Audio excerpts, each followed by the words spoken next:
بنی اسرائیل میں ایک عابد تھا کہ اس زمانے میں کوئی عابد اس کے مقابل نہ تھا۔ اس کے وقت میں 3 بھائی تھے اور ایک ان کی بہن تھی جس سے ان کو بہت محبت تھی۔ اتفاقاً ان تینوں بھائیوں کو کہیں لڑائی پر جانا پڑا۔ ان کو کوئی ایسا شخص نظر نہ آیا جس کے پاس اپنی بہن کو چھوڑ کر جائیں اور اس پر بھروسہ کرے، لہٰذا سب نے اس رائے پر اتفاق کیا کہ اس کو عابد کے سپرد کر جائیں۔ وہ عابد ان کے خیال کے مطابق تمام بنی اسرائیل میں پرہیزگار تھا، چنانچہ اس کے پاس آئے اور اپنی بہن کو حوالے کرنے کی درخواست کی کہ جب تک ہم لڑائی سے واپس آئیں ہماری بہن کو آپ اپنے سائے میں رکھیں۔ عابد نے انکار کیا اور ان سے اور ان کی بہن سے خدا کی پناہ مانگی۔ وہ نہ مانے اور اصرار کرتے رہے کہ ان کی بہن کو اپنی نگرانی میں رکھ لے، حتیٰ کہ عابد نے ان کی درخواست کو منظور کر لیا اور کہا کہ اپنی بہن کو میرے عبادت خانے کے سامنے کسی گھر میں چھوڑ جاؤ۔ انہوں نے اسے ایک مکان میں چھوڑا اور چلے گئے۔ وہ لڑکی عابد کے قریب ایک مدت تک رہتی رہی۔ عابد اس کے لیے کھانا لے کر چلتا تھا اور اپنے عبادت خانے کے دروازے پر رکھ کر دروازہ بند کر لیتا اور واپس اندر چلا جاتا اور لڑکی کو آواز دیتا تھا اور وہ اپنے گھر سے آ کر لے جاتی تھی۔ کچھ دنوں بعد شیطان نے عابد کو بہکانا شروع کیا اور ابتدا میں اس کو خیر کی ترغیب دیتا رہا۔ لڑکی کا عبادت خانے تک آنا اس پر گراں ظاہر کرتا رہا اور کہیں ایسا نہ ہو کہ یہ لڑکی دن میں کھانا لینے کے لیے گھر سے نکلے اور کوئی شخص اس کو دیکھ کر اس کی خوبصورتی کا دیوانہ نہ ہو۔ بہتر یہ ہے کہ اس کا کھانا لے کر اس کے دروازے پر رکھ آیا کرے، اس پر اجر عظیم ملے گا۔ غرض یہ کہ عابد کھانا لے کر اس کے گھر جانے لگا۔ بعد ایک مدت کے پھر شیطان اس کے پاس آیا اور اس کو ترغیب دی اور اس بات پر ابھارا کہ اگر تو اس لڑکی سے بات چیت کیا کرے تو تیرے کلام سے مانوس ہو، کیونکہ اس کو تنہائی سے سخت وحشت ہوتی ہے۔ شیطان نے اس کا پیچھا نہ چھوڑا حتیٰ کہ وہ عابد اس لڑکی سے بات چیت کرنے لگا، اپنے عبادت خانے سے اتر کر اس کے پاس آنے لگا۔ پھر شیطان اس کے پاس آیا اور اس سے کہا کہ بہتر ہے کہ عبادت خانے کے دروازے پر تو اور وہ اپنے گھر کے دروازے پر بیٹھے اور دونوں باہم باتیں کرو تاکہ اس کو انس ہو۔ آخرکار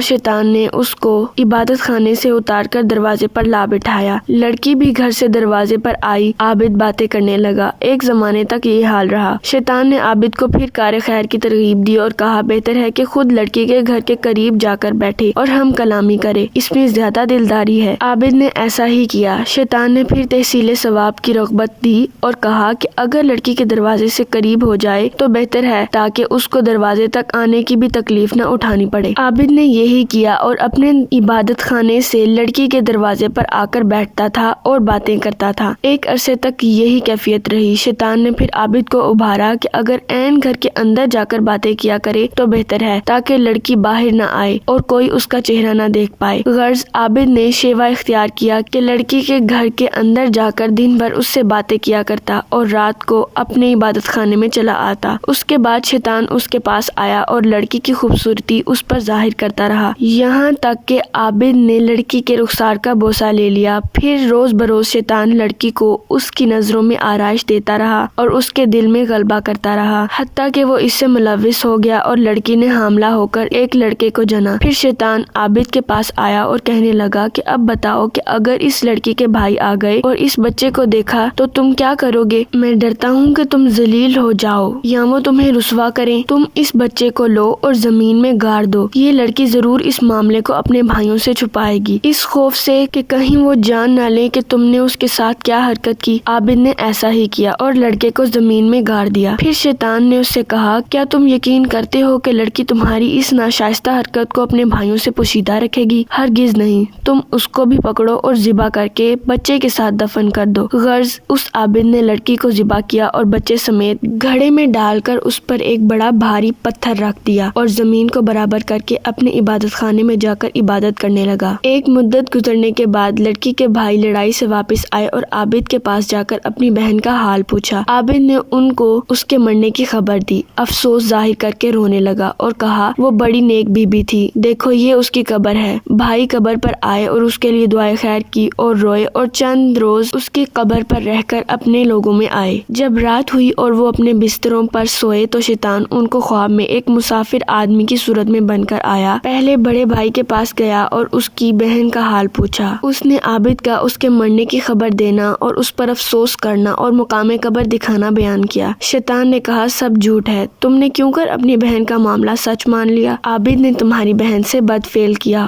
وہ حاملہ ہو گئی اور ایک بچہ جنا۔ عابد نے تمہارے ڈر کے مارے اس بچے کو اس کی ماں سمیت ذبح کیا اور گڑھا کھود کر دونوں کو ڈال دیا۔ جس گھر میں وہ تھی اس کے اندر داخل ہونے میں وہ گڑھا دائنی جانب ہے۔ تم چلو اور اس کے گھر میں جا کر دیکھو، تم کو وہاں دونوں ماں بیٹے ایک جگہ ملیں گے، جیسا کہ میں تم سے بیان کر چکا ہوں۔ پھر شیطان دوسرے بھائی کے خواب میں آیا، اس سے بھی ایسا ہی کہا۔ پھر چھوٹے کے پاس گیا، اس سے بھی یہی گفتگو کی۔ جب صبح ہوئی تو سب لوگ بیدار ہوئے اور تینوں اپنے اپنے خواب سے تعجب میں تھے۔ ہر ایک آپس میں ایک دوسرے سے بیان کرنے لگا کہ میں نے رات عجیب خواب دیکھا۔ سب نے باہم جو کچھ دیکھا تھا بیان کیا۔ بڑے بھائی نے کہا، یہ خواب فقط ایک خیال ہے اور کچھ نہیں، یہ ذکر چھوڑو اور اپنا کام کرو۔ چھوٹا کہنے لگا کہ میں تو جب تک اس مقام کو نہ دیکھ لوں گا باز نہ آؤں گا۔ تینوں بھائی چلے، جس گھر میں ان کی بہن رہتی تھی آئے، دروازہ کھولا اور جو جگہ خواب میں بتائی گئی تھی تلاش کی، اور جیسا ان سے کہا گیا تھا اپنی بہن اور اس کے بچے کو ایک گھڑے میں ذبح کیا ہوا پایا۔ انہوں نے عابد سے کل کیفیت دریافت کی۔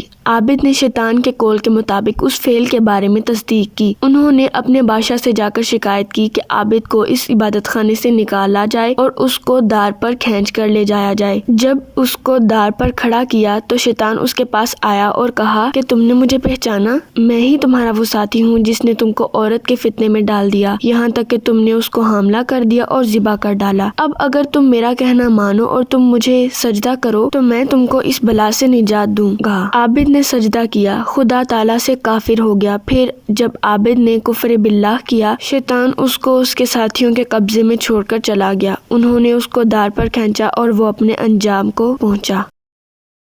اندازہ کیجئے کہ شیطان ہمارا کس قدر سنگین دشمن ہے اور اس کے وار کس قدر خطرناک ہیں۔ چنانچہ ہمیں چاہیے کہ اس واقعے سے سبق حاصل کریں اور شیطان کے ہتھ کنڈوں سے اپنے آپ کو بچائیں۔ اللہ تعالی ہماری حفاظت فرمائے، آمین یا رب العالمین۔